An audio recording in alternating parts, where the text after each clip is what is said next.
The push-up is one of the most primitive muscle building movements that we possess. Unlike some other bodyweight exercises such as dips or pull-ups, you need absolutely nothing to perform this movement. It can be used for strength development, muscle growth, or even as an effective warm-up tool. And in fact, at least for beginners, it's been shown in the literature to provide chest and tricep size and strength gains that are comparable to that of the bench press.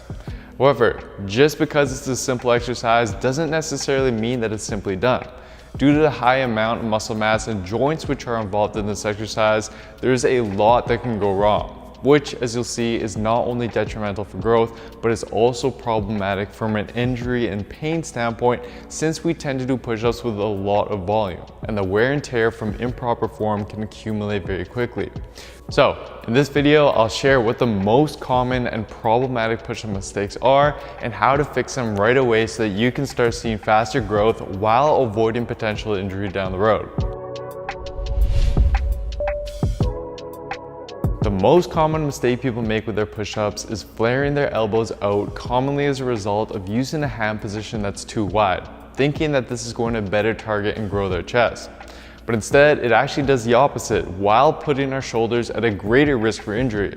Because whenever we do any pressing motion like a push-up, we want our elbow angle to line up with our chest fibers in order to best activate them.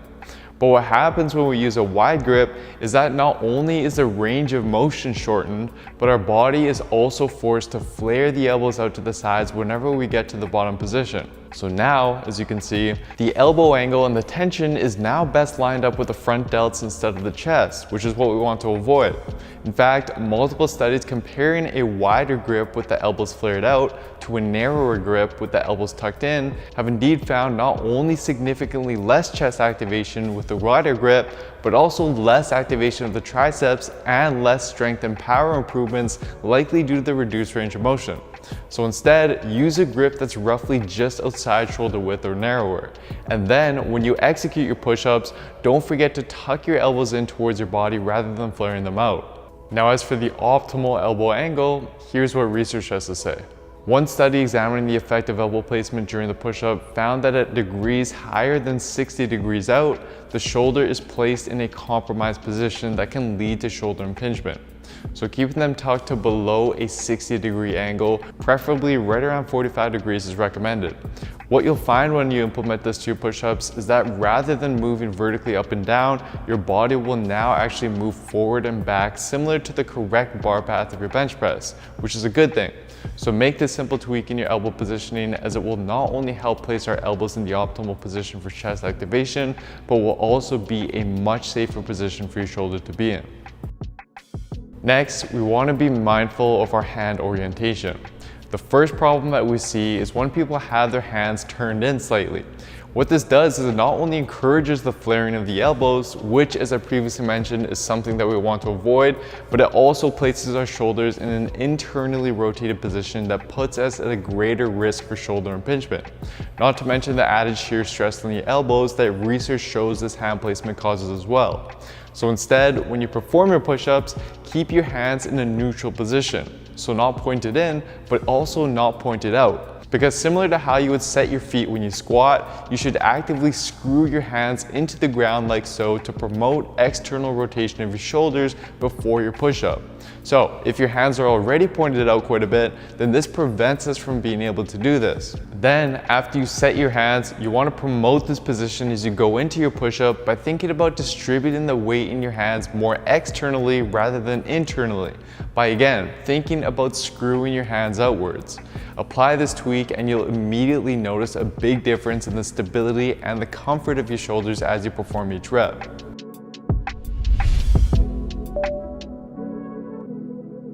Most people are unaware that by making very simple adjustments to your push-up form, you can actually emphasize specific muscles more than others, which is beneficial when you want to specifically focus on working a certain muscle group, like during a chest-focused workout or an arms-focused workout, for example. To do this, we mainly want to pay attention to what our elbows and shoulders are doing during the movement. For instance, if we wanted to make the push-up more chest focused, then we would want to limit the amount of flexion that our elbow experiences by moving our hands back a touch during the setup and then keeping our elbows stacked right on top of our wrist as we execute the push-up. What this will do is it'll place more tension on the chest and less tension on the triceps, which is exactly what a 2005 paper found when comparing several different push-up variations. On the other hand, if we wanted to make the push-up more triceps and arms focused, then we want to maximize the amount of flexion our elbow experiences instead. This can be done by tucking the elbows in and dropping them down and back as far away from your hands as you're capable of doing comfortably during the push-up, as opposed to keeping them stacked over your wrist like in the chest focus variation. This subtle tweak will take the triceps through a greater range of motion and hence place more tension on them rather than on other muscles like the chest and the shoulders. And lastly, if we wanted to emphasize the shoulders a little more, then we would want to elevate our feet up onto a high enough platform or perform a pike push-up. Similar to the effect of adjusting the incline of a bench further and further up as we press, the added shoulder flexion in these variations will shift more and more of the tension to the shoulders rather than the chest or the triceps. So play around with these variations and place them in your routines based on what muscle you want to emphasize the most. The next mistake is something I've talked about frequently for other exercises, but is just as commonly seen with push-ups, and it's shrugging the shoulders. Even if you have the proper hand placement, once you start fatiguing and grinding out reps, it's very easy to let the shoulders shrug up towards the ears. This not only shifts tension away from the chest and onto the traps, but it also causes you to lose a ton of stability and pressing strength. So instead, using your lats, actively pull your shoulders down and away from your ears and into a stable and locked position that you want to now maintain as you perform each rep. This simple change will add a ton of much needed stability to your push-up, improve your pushing strength, and ensure that most of the tension goes towards the target muscle rather than the traps. Lastly is speed. For most of you with a good amount of training experience, push-ups become fairly easy when done only using your body weight. And as a result, when you do perform them, you probably tend to knock out a bunch of push-ups as fast as possible or just with a relatively fast tempo. Now, if you're doing this for a fitness test, then go for it. However, if you're regularly using push-ups as part of your training program to build muscle, then you aren't going to benefit as much for a couple of reasons. Illustrating these reasons is a study that examined different tempos during the push-up. The researchers found greater chest activation and significantly greater triceps and rear delta activation as the speed of the push-up slowed down from 1.5 seconds per push-up to 2 seconds per push-up to 2.5 seconds per push-up, which provided the greatest activation. What's even more of a concern though is that doing push-ups with a fast tempo resulted in 135% greater shear force and 163% greater torque on the elbow joints, which is a major concern if you're doing quite a lot of volume with the push-ups, since over time this can cause excessive stress and pain to the elbow joint. So if push-ups have gotten pretty easy for you, then instead of just trying to bang out more and more push-ups with a relatively fast tempo, slow it down and take at least 2.5 seconds to perform each push-up. You can even slow it down even further to 5 or 6 seconds per push-up if you need some added difficulty, because doing so will enable you to stress and grow your target muscles to a greater degree as you get stronger over time, while placing less unwanted stress on your joints. So hopefully you're able to see that there's a lot more that goes into even the simplest of exercise like the push-up.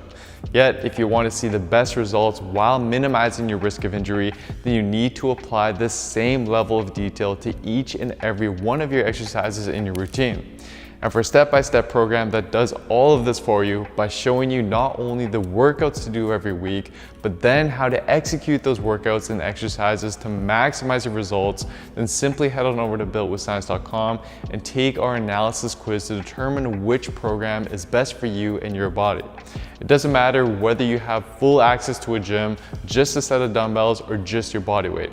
We have science-based programs that will work for you just like it has for thousands of our members. Anyways, that is it for today. I hope you enjoyed this one. Please don't forget to show your support by giving the video a like, leaving a comment down below so what you'd like to see me cover next, subscribe to the channel, and turning on notifications for the channel as well, as this all really does help me out. Thank you so much everyone, and I'll see you next time.